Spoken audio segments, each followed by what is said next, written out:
Welcome to the January. So the comic relief is going to be this microphone, which shuts on and off every 10 seconds. So I think this might work much better. Okay, I do this to my students and I'm super sorry, but everybody needs to move into the first 6 rows so that you can hear us, not counting this row. So I apologize, we're having technical issues.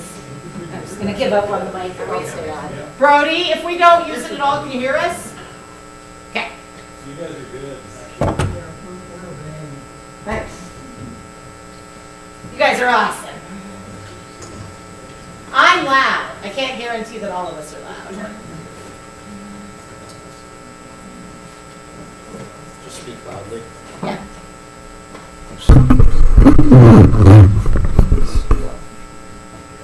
All right, well, thank you for coming. I apologize for our technical issues that we're having. We are live broadcasting as well, so it's not, you should be able to hear us here. What we're worried about is our live broadcast audience, so we will all practice speaking loudly. So thank you for coming. For those of you that don't know me, my name is Corinne Brevik. I'm a professor in the School of Physics and Applied Physics. And I was part of the Eclipse 2024 team, as was everyone around us. We're going to start today by just taking a couple minutes and looking at some really cool pictures from Eclipse 2024. And then I have 4 amazing, talented students with us today who are going to share their recollections of the eclipse. They were involved in some very cool. So first off, just a reminder, right? SIU was positioned in that amazing location to catch the 2017 and the 2024 eclipse. So I have to ask the audience, how many of you saw 2017? Okay. And then how many of you saw 2024? Yeah. So I brought us some pictures. So if you'll remember, on eclipse weekend, we had a whole host of activities all weekend. We had shows in the stadium, we had a Comic-Con, we had events happening in the Banterra Center. Overall, the estimate is 30,000 people were on campus that day, which is very, very cool. So, if you were in the stadium for the stadium show, we had 13,000 seats sold in the stadium. And we had such an amazing day. We had dancers, we had the band, we had singing, we had art. We had 2 paintings being created in real time, which I find absolutely amazing because I don't know about the rest of you, but I personally have no artistic talent. So watching it not only get created, but in a short time scale was amazing. We also had visiting research teams. So we had teams launching research balloons live from the stadium and collecting data in real time. And then I just brought us some fun images of various other things. Our own broadcast occurring, which is part of what we'll get a chance to hear about today. We had also a ton of visiting media, right? The Weather Channel, ABC, NBC, you name it. We had a lovely group of guests on campus with us. And then we had the most amazing blue skies. We got so lucky. The skies were so clear. And I have some just fun images of our guests. Stadium was sold out.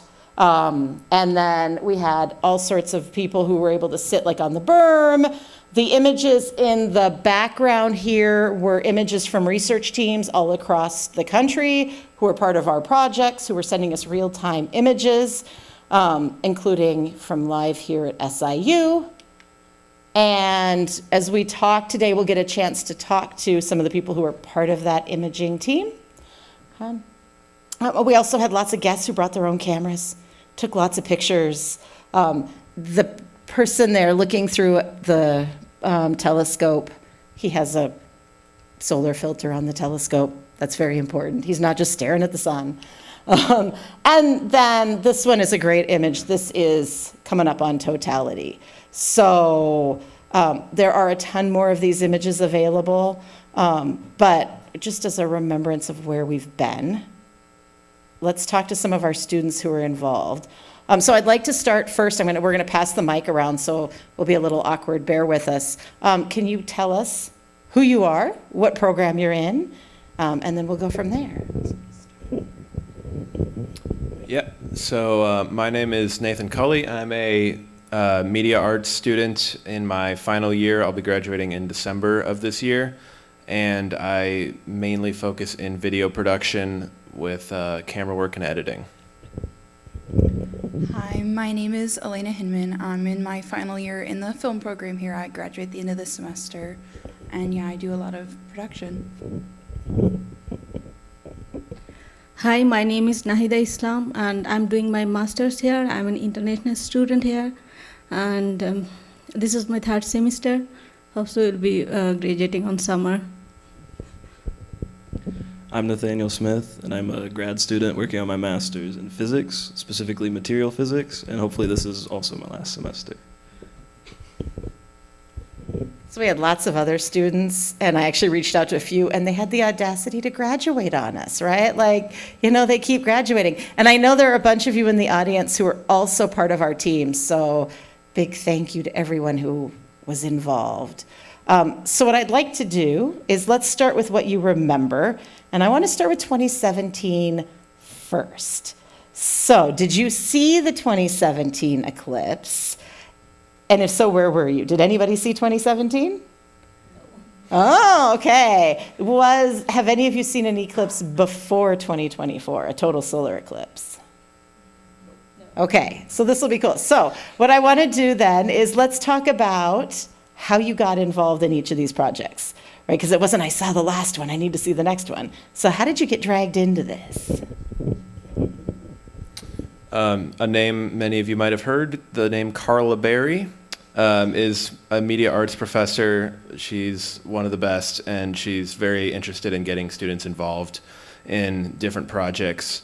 And so she had started recruiting different students, like Elena and I, into what was going to be like 2 semesters of Eclipse production classes. So that's basically how I got roped into it. I didn't really know anything about eclipses beforehand or anything, but that's where it all started. And then eventually Bob Baer asked if I could go with him to Midland, Texas in October of 2023 to see the annular eclipse and document the travels there. So that was my first big experience with it. Yeah, so Nathan had said, Carla Berry reached out. I had already taken a few classes with her, and so she knew me as a student. And I remember getting this email with the long list of a lot of students of hers saying, hey, I'm going to do this really cool set of classes, working with all these different people for the eclipse. You all should sign up for my class if you're interested. And it just kind of went on from there, and that's how I ended up working on our show. As I'm doing my master's in physics, so I get to know about this eclipse from our department. And when I joined in 2023, there was an eclipse, partial solar eclipse, so I participated there as well. So this is my first journey started from there. I got started in the SPS club. We have an astrophotography group. So as a side project, we also worked on both eclipses, the partial and the total, and it was really fun. We learned how to set up scopes, image it, broadcast, and everything we needed to know. Okay, so let's take a minute and talk about the broadcast. So tell me what you guys did and what your roles in that were, and then we'll go from there. So Elena will definitely have more to say about the broadcast itself. I was in Carla's class, which was working on the production, the live production that was going to YouTube, but I ended up kind of just being around the stadium documenting for archive and further use. That was most of my role. Elena was much more involved with the live production. Yeah, so our broadcast, we were on the football field that day. We had a small little tent with that little red tent was where we spent about 4 hours, I think it was, that we were live. We were there much longer than that, setting up beforehand and taking down after. But we had our host, who was Julie Staley, with us, and we had a couple of different guests throughout the 4 hours that we were live. But my job, I was called the floor manager, which basically means it was my job to make sure everyone was where they were supposed to be, doing what they were supposed to be, when they were supposed to be doing it. So it was my job to let our host and our guests know when they were live and when to start talking, how much time they had left till we moved on to our next segment. We had many things change last minute throughout the day, so it was my job to communicate that to our host just off screen, that like, hey, we've changed our next segment, so don't mention the old one, you need to mention the new one. Letting our guests know that they had maybe 5 minutes or 2 minutes until they had to go live, and let them know when they were when it was their turn to talk with our host, and just kind of making sure everyone was doing what they were supposed to be that day. Okay, so sticking with this theme for a minute, can you tell us, like, what was the most complicated part of both of your jobs? What was the easiest part? What was the coolest part? All right, I'm going to start with most complicated. It was just figuring out where I would be or where I should be. There was a whole stadium where all these different events were going on simultaneously, like Corey went through some of them. And just figuring out, like, okay, where is the best place to be during this time? What's the best place to be during totality? I had like a 2-camera setup, so I was trying to figure out where should I have one camera on the audience and one camera where I'm roaming around trying to get different reactions of different people. So just trying to time that all out was, I'd say, the most complicated. And then you said, what else? What was the easiest? The easiest was just using the camera, because I know how to do that, I guess. And what was the coolest? The coolest, I mean, just looking at the sun when it wasn't there. Yeah, easily the coolest part. That blew me away, way brighter than I expected. So, yeah. Yeah, the most complicated part, of my job was, I think, kind of having to communicate with our control room. So we had our setup on the field, but we also had a separate control room that our director and a lot of other people were in just outside the stadium in a small little, what we call the truck. And that's where, like, our director was switching our feeds for us and letting us know when we were going to cut to like a pre-recorded segment, or we even had a camera on top of the stadium building that day. So kind of letting us know when we weren't live directly on the field. But I didn't have a comm set. I didn't have like a mic to talk to everyone until at least about halfway through our broadcast. Unfortunately, one of the cameras comm set was not working that day, and so they had to take like the one extra. So I had to communicate like through the people on the cameras, or like someone would run with a message from the truck and kind of keep me updated on what was happening. So that was pretty complicated, having to communicate without actually like being able to hear what was being said all the time. I think the easiest part of my job was just making sure was just managing everybody. Everyone on our crew that day was really good at their jobs, and they all knew what they were doing. And so it was really easy to just make sure that they were doing their jobs and to help them. And I think the coolest part of my job was totality. We had about 4 minutes of totality, and it doesn't sound like a lot, but when you just get to stand still for 4 minutes, it feels a lot longer. So it was really cool as we all looked up at the sun and like kind of experienced totality and took pictures on our phones, to then all turn to each other and like all like share in that awe and excitement. Okay, let's switch to the telescopes for a minute. Describe to us, if you would, like what your jobs were specifically, and how you got involved into those. So I was a part of a telescope team, and I was handling white light telescope. So my job was to just making sure and sit in front of the monitor and make sure the viewing is perfect and everything is aligned, the exposure is okay. And as I previously worked as partial total solar eclipse, so I just joined the astrophotography team, right? and just they had a practice session each Sunday at Nakers Lawn, so I participated there and practice how to handle the telescope and all. Yep. So for part of it, I was in front of one of the telescopes. We had a calcium K filter on, but at some point I switched out with someone. I was given an iPhone to go around taking pictures. I don't think any of my pictures were up there, but I did go around taking pictures of everything. And I did have a picture of a Luna moth I found during the eclipse, which I thought was really interesting because it was an eclipse and a Luna moth. Luna means moon, right? But when I did work on the telescope, I was just making sure the same job that he'd had, except mine was blue, mostly. Right,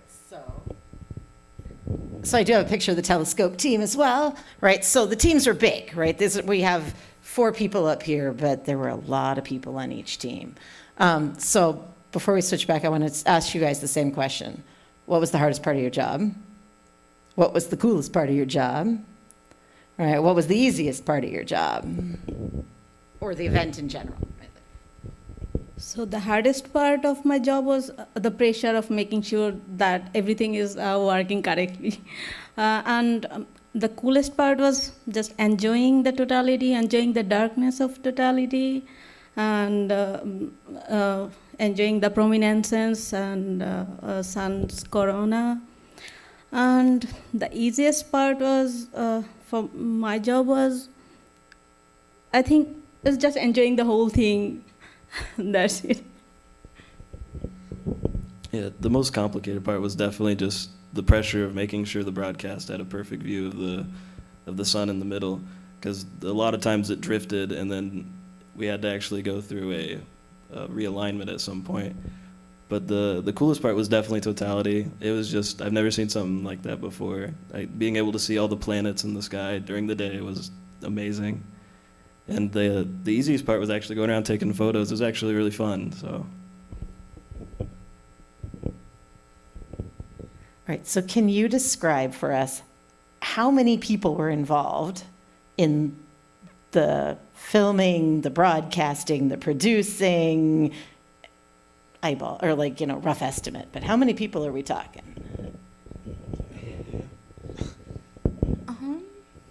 I would say, I know Carla's initial class, especially that spring semester that helped her plan the show, was about 12 students initially, but I know we had at least as many just volunteers helping us, like day of. I know Carla reached out to some of her foundation students that weren't in that class with her, and we probably had 24 people, give or take. Yeah, I would say like upwards of 30. So. About how many students, and I realize that not everybody made it to the eclipse or they made it to practices, but about how many students were part of the astrophotography effort? Somebody make a guess. Based on who showed up to practices and who showed up to the actual eclipses, I'd say around 10 to 12 people were involved. We had actually the most people during the total eclipse. That's why I was allowed to get up and move around. And we did have a lot show up to practices that didn't show up to the actual events, which I found interesting, but not nearly as many as you guys had. All right, so you guys, I don't know if everybody knows, but the broadcast that they put out literally was seen by people around the world, right? There were people in Europe, there were people in Asia, it was seen everywhere. That's not a small effort, that's a huge, huge effort. So tell us, what were kind of maybe some of the big personal impacts for you, either lessons you learned? Let's do that, like lessons you learned, and then maybe how you can see this being valuable to you down the road. All right.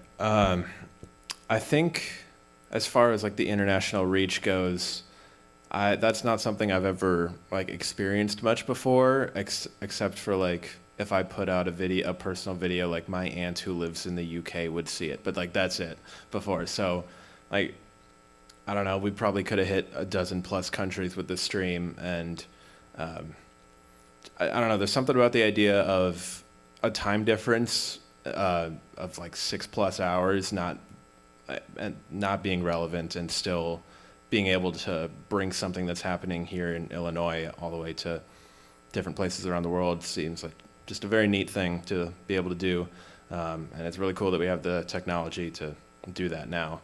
And then, sorry, I can't remember questions. What was the second half of How it? can you see this being helpful to your Okay. like career down the road? As far as like my career goes, as I had mentioned, I have like a pretty strong interest in camera and like video editing. So one thing I should have mentioned before was that part of my role was to like manage the YouTube channel of like SolarSTEAM a little bit and edit together some videos for it.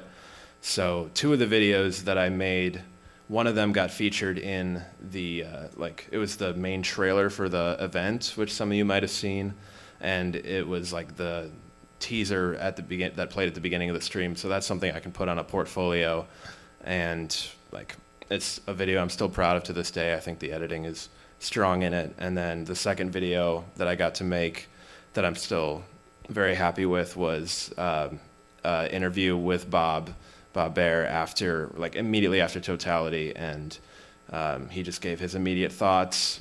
I was fortunate enough to be able to capture it and edit it together with some other footage I got, and that's another portfolio piece. So getting more experience and good stuff for the resume at the same time.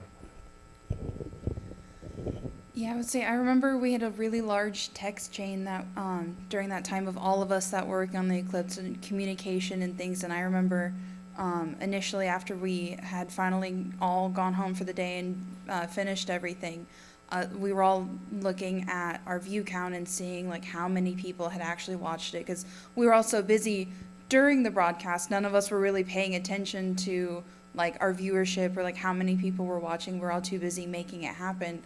So it was really cool to see like that we actually did reach so many people and in so many different places. And it wasn't just like all of us texting our friends and family like, hey, you should watch this thing I'm doing, and seeing like the global interest in eclipses was really cool.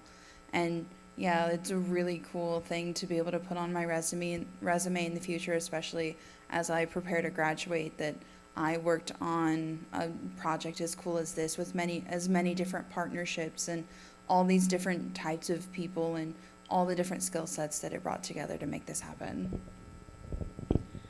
Okay, so the telescope images, and we had images from on campus, and we had images from across the country, were picked up by lots of national feeds. So they were seen in New York City and in Washington, D.C., and in Seattle. And so, same question to you. What does it mean to have worked on this project, and how can it be helpful to your career going forward? So, as I had never witnessed the totality before, so it was a great experience for me watching the totality, and it was it's a great achievement for me as well, and learning the telescope skills and put it in my resume. And some of our taken picture has got billions of views as well, so it's a great achievement for all of us. And it's all of my family and friends, they really appreciate these one, and as I'm an international student, so it's a lot for me. So I really think that it will impact my resume as well.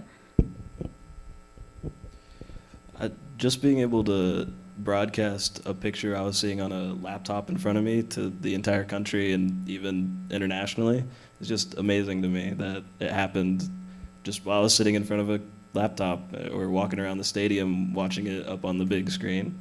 But putting this on my resume will be great. I mean, I learned how to set up telescopes, take pictures of astronomical objects. We learned how to view the sun. We can analyze some of the sun's data. I'm not too involved in that process, but I did get to see what some things meant. So it's really awesome to do. All right, so I want to talk about what went wrong, right? Like you mentioned one, but give us one thing or at least one thing where you're like, oh, we don't want to talk about that, right? That went wrong. And give us something humorous that happened during the day. I might categorize all of April 7th as that. I think there were a lot of technical difficulties with the stream. It started raining, and the weather for the next day was looking awful while it was raining. So that was just like, that day could have been very discouraging. Not to mention, we needed to get 3 YouTube streams up and running to present different telescope feeds, but our channels were not verified to stream, and they needed 24 hours to be verified, but we did not have 24 hours before the stream needed to go live. So getting that figured out very much at the last minute was, you could say it was stressful, definitely more stressful for other people than me, but I still remember getting a text at like 10 o'clock at night that streams are up and like the channel's verified, and like I had to throw together some thumbnails to put on it at like 10:30 at night the night before. So that, yeah, I mean, just wild stuff, but it all worked out. Yeah, to add on to that, we all had one day beforehand where all of us were going to meet, all of us working on this broadcast for one of the first times. We were all in the same place to just kind of practice setting everything up and practice a little bit of where we were going to be, what it was going to look like. And we had gotten our tent set up, we had gotten our 2 ground cameras set up, and it was so windy. We covered the cameras, and I believe one of them fell over. Yeah. I think one of our cameras it was so windy, one of them had fallen over, and that was even before it started raining, so we already had to put a pause on the wind, and then it started raining, and so we had no practice the day before. So I think a lot of us were pretty nervous going into this live, where all we had done was put the cameras in their spot, and then the weather had canceled on us. And I know to add my own little story, before I had my comm set, I had to stand right next to one of our camera operators because he would have to tap me on the shoulder and lean over and tell me everything that was being said. So sometimes it was hard to for him to get my attention when I was also watching the host and making sure that they knew what was going on, or if I had to step away, like if something had changed and we had to write a little note to the host, and communicating sometimes was a little difficult. All right, same question to you guys. So tell us something that went wrong, or something that, in looking back, wasn't that big a deal, but maybe in the moment it was stressful. So yeah, I also want to mention the same day, the day before the total eclipse. So it was so windy and raining. So I can remember that everyone was busy wrapping the telescopes and cameras. And the funniest part was I was holding one telescope that it's so much windy, heavy wind, and I was just holding the wrappings so that it don't fall down. I can't really think of anything going too horribly wrong, but it was that day before when we had to tie weights to the telescope to hold them in place, and then we couldn't align them the day before. So I believe we had a few people show up really early in the morning to align the scopes before everyone else got there. So it didn't go too badly. It was just a lot of extra work for some other people. I noticed you weren't one of the ones who got there early in the morning to realign. Okay. So, would you do it again? If we had another eclipse coming next year, would you do it again? Yes. Okay. I would like to think that if another one were to come around, we'd be able to take a lot from this first experience to build off of it and improve basically every aspect of it. Like, I already know I would want to get more creative with my camera angles, have different equipment so that I could get different styles of shots compared to what I got last time, but that's all just part of the learning process. Yeah, I think I would do it all again, even though I'm graduating at the end of the semester. I think if we had another one, I think I would definitely make my way down and do it all again. Yeah, I will definitely do that on one again, and it doesn't matter. I will work as a volunteer or spectator. I'll try to participate that and enjoy the view. I would definitely do it again. It was a great experience, and just being able to see the eclipse, whether or not I'm spectating or working, it's just awesome. I will shout out Chris over there. Right as the totality was hitting, I was trying to check the cameras to make sure everything was going great, and he said, "No, go over there, go watch it," and pushed me away from the scope. So thank you, Chris. Okay, so I want to talk about the people around you, right? So your friends, your family.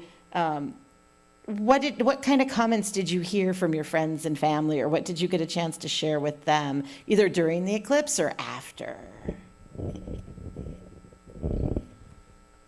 So my family lives back in Milwaukee, Wisconsin. So they experienced like a partial eclipse. So I remember seeing like my mom had sent me some selfies that her and her her and her coworkers had taken when they just stepped out to look at it real quickly. But I do specifically remember the reactions of some of my friends around me. Like all of us had cameras. And we're just running around the fields, and once totality hit, everyone was just going insane.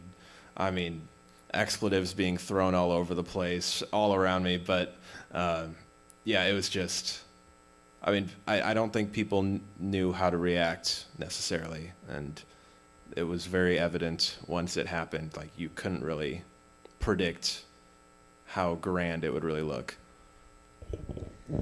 My family was lucky enough, they live a few hours away, so they were able to make the drive down and actually be down here. They were some of the people in the stadium, not only watching me, but watching the show and watching totality. And I remember meeting with them after everything, and my mom was pulling out her phone and showing me all the pictures she had taken throughout the day of all the, like, not only totality, but of different handouts, or like, there was one where you could see different shapes on the ground and see it totality. It was all the crescents. She was like, look at all this cool stuff we did.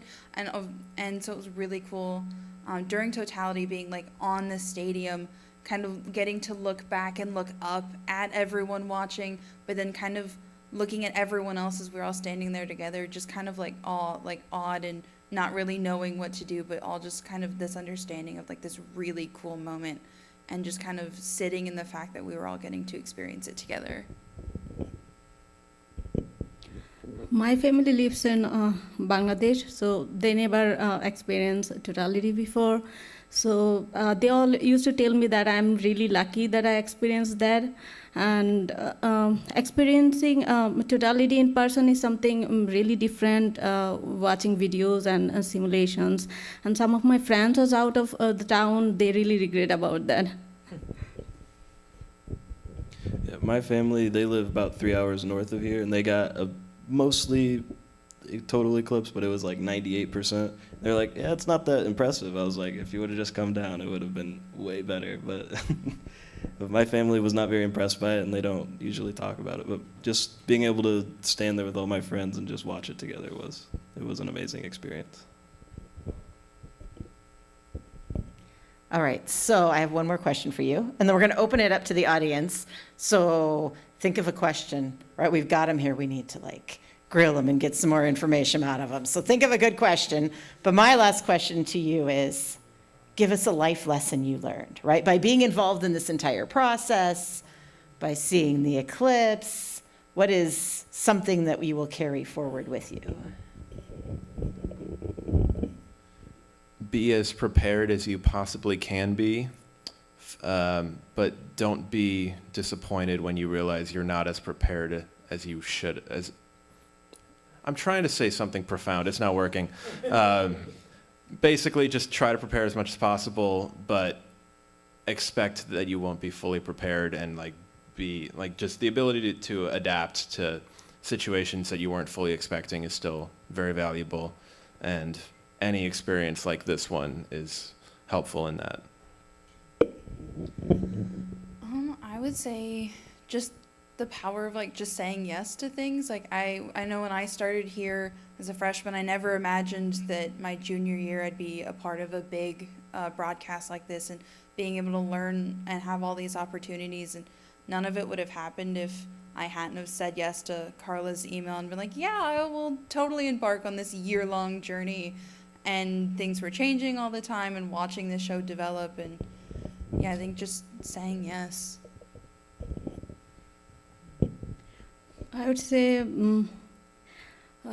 it is how to work under pressure, but you have to like with a smiley face. And though there is a lot more pressure, but still you are enjoying the whole process. I would say it's just to be in the moment, whether or not the picture looks perfect or if it's on screen or if you need to realign the scopes, just make sure that you're still there, not just we're in your head the whole time being like, oh, it's going to be awful for everyone else. But you just need to make sure that you're present, I think. All right, do we have questions from the audience? All right, I'm going to come to you so that they can hear you.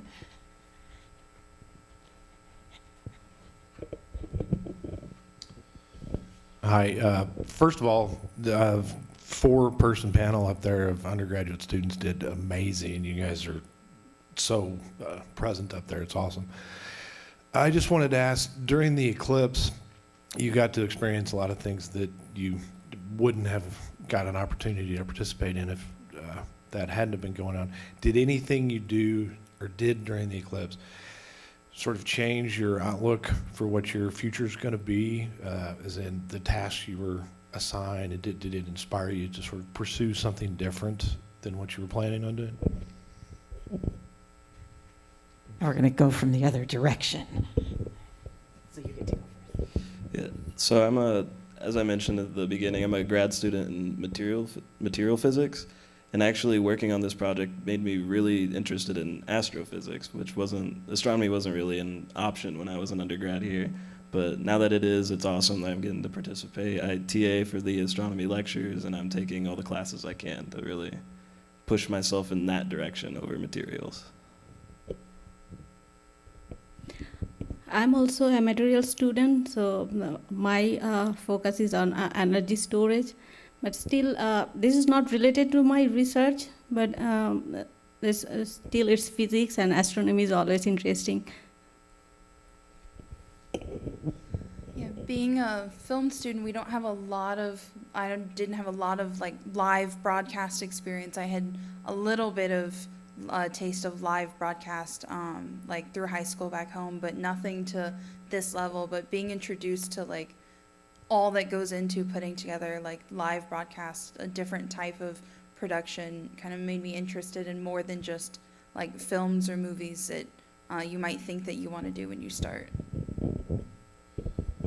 In a somewhat similar manner, I would say that this gave me more of an idea of what it's like to cover events as a videographer.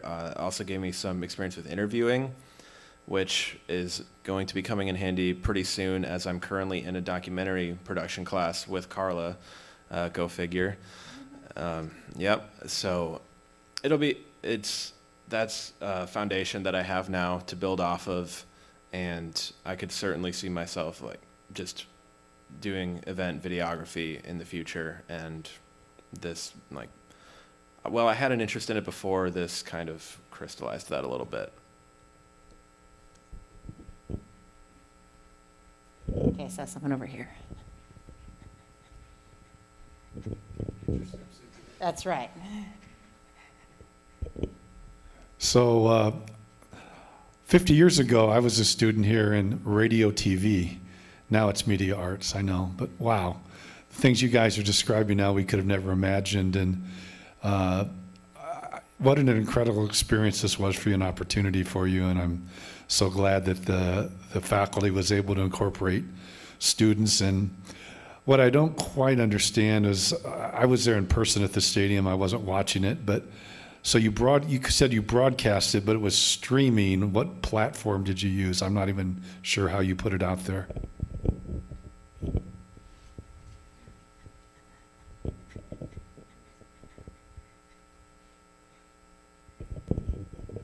So the stream, as far as I understand it, was primarily on YouTube, but might have been streamed to WSIU as well. If that didn't happen, it was considered. But yeah, YouTube, I believe, is where it got like 13,000 views within the first day or something like that. So that's where it went. Do you have anything to add to that? Or? Yeah. Yeah, and the YouTube live stream, it's hard to know how many people actually watch because individual hits, in some cases, were for big events. So it shows up as one hit, but there could have been a couple thousand people watching that one hit. Did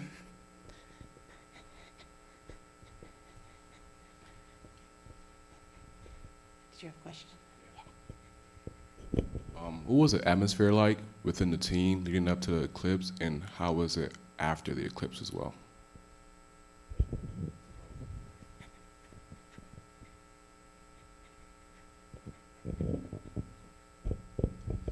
For the telescope team, it was very hectic. We were all making sure everything was working right, but we were all running around. I know every time someone needed Bob, we could not find him. He was always busy, which was fine, but he was definitely the one to go to when he needed help.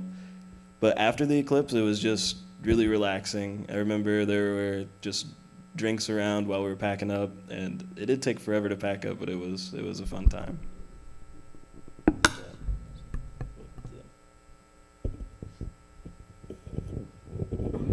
I know before the eclipse, I know in Carla's class that we were both in, we would meet about once a week for a few hours with Carla, and there was always updates on how what we were told the previous week was changing, or how the show was going to look different than we thought it did, and we were just kind of always having to adjust. And so I know some of us were kind of thrown off and having to always be adjusting to all the new updates, and it was a little hectic leading up to it, especially with how what we mentioned earlier of us having like no practice the day before, and we were all a little worried that the show wasn't going to turn out as we had hoped. But I think I can speak for most of us and say that it did turn out really well, and we were all really proud of our show.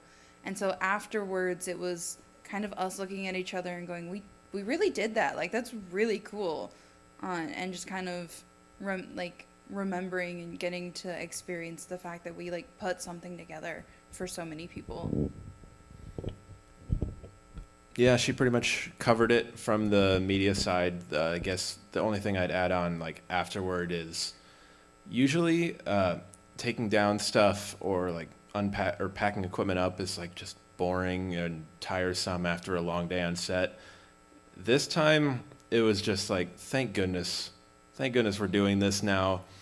It was just time to like debrief about everything that went on, and how even though there was all these roadblocks yet that previous day, like how much everything came through still. There's something satisfying about that. So, yeah. Do we have other questions?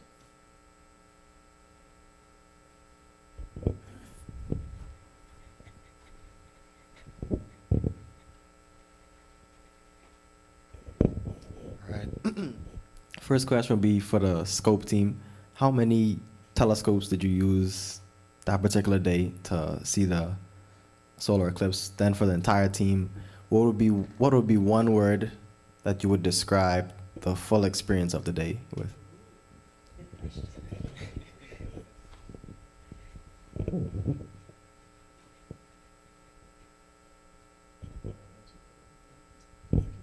So we had 4 scopes set up. We had a calcium K filter on one, a hydrogen alpha filter, and then 2 white light filters for the scope. That was all the scopes. We also had a Deb scope, I believe, on one of the other scopes, which is just a smaller one that mounts onto it. And the word I would describe the day as was just beautiful, I think. Yeah, the answer is pretty same because we have 4 scopes. And yeah, the entire day was really beautiful, and I really enjoyed the whole thing.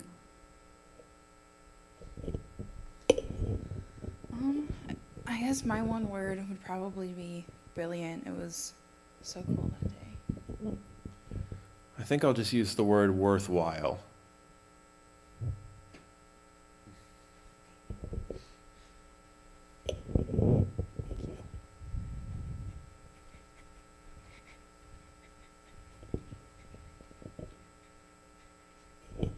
for the broadcasting team. Can I get like a timeline of like different events that led up to the actual eclipse? Like what was taking place throughout the football field? I was not there. I was like outside the library watching it instead, so I missed the entire events at the football stadium. So like, can you give me a timeline of what really went on and your part within all those events if you were part of those events that happened?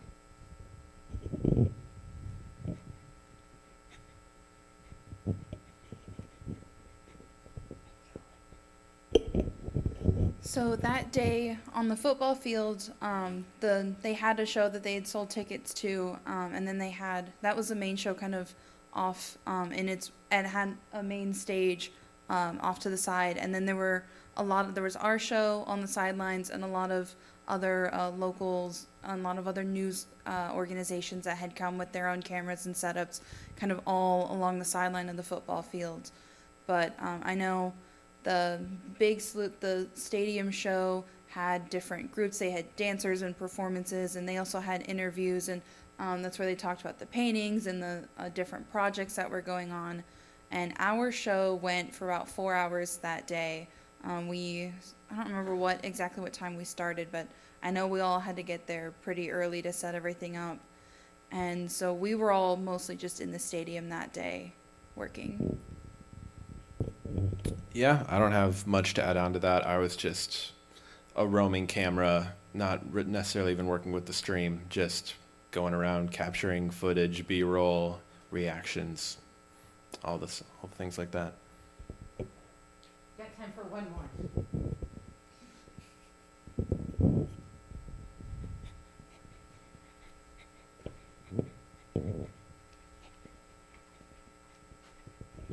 I understand you had some photos on the iPhone that you took that's not up there, but like, what was your favorite reaction that you got while you were capturing that whole experience?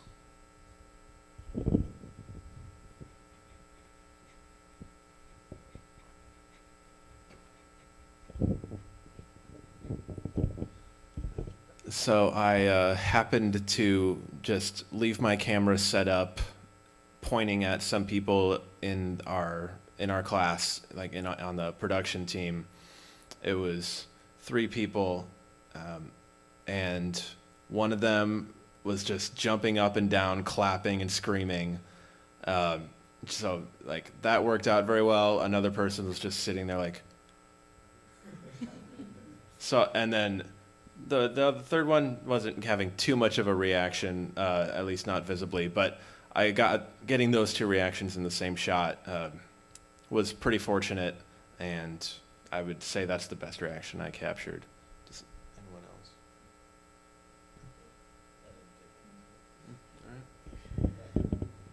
All right, well, I want to thank you all for coming. I also want to point out a couple additional items. If you enjoyed this eclipse, it's not the last one. So, 20 years till we get another one in the US. So if you want to do a total solar eclipse, you're going to need to travel.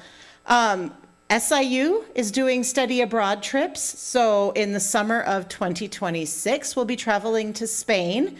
So students are welcome to join us for that total solar eclipse. In the summer of 2027, the solar eclipse will be in Northern Africa. So we'll be traveling to Morocco. And in 2028, it'll be in Eastern Australia. So we'll be traveling to the Sydney area. So there are opportunities as students to travel to see other total solar eclipses. And for those of you that are not students, the Alumni Association is organizing a trip to the Spain eclipse.